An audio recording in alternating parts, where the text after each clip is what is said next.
Right, okay. Okay, my first reaction is there one? I'm not sure there is a typical English wine consumer as such. Having said that, English wine, because it doesn't represent a huge proportion of the world's production of wine, is likely to be consumed by a wine enthusiast, somebody who's tried like almost everything else there is to try, and thinks, okay, it's not like it's the only time I'm ever going to drink wine, I'll have a go at something different. I want to try something different. It's secondly going to be overseas tourists who want a taste of the country that they're coming to.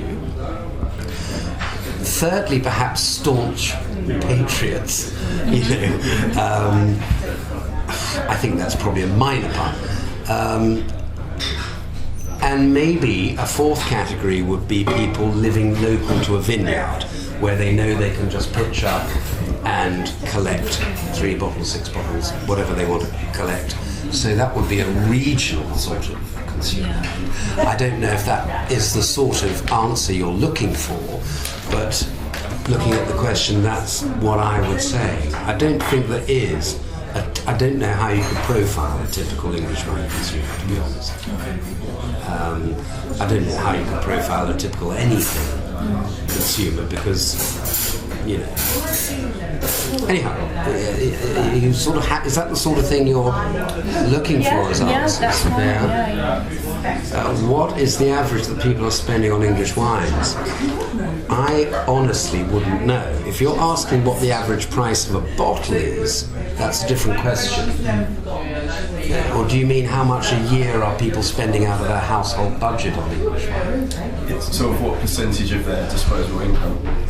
I honestly couldn't begin to answer that. I would think totally minimal on English wine, because it's relatively small on wine across the board. So the only thing I would say is that the average price of a bottle of English wine is probably somewhere between retail 8 and 12 quid. Yeah.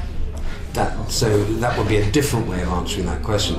That's how much a bottle of wine would be at retail level, I would say, as opposed to at a restaurant. Yeah. But the proportion of people's income that is spent on it, I would say, is barely measurable, because there's so little produced, and it just wouldn't feature. You could, if you went into the some kind of shopping arcade and did a survey of people passing by and said how much your money you spend on English wine, you probably have most people saying English wine. Yeah. They wouldn't know it even existed. Do you think it's to do with the awareness of English wine as well? Yeah, I do, because funnily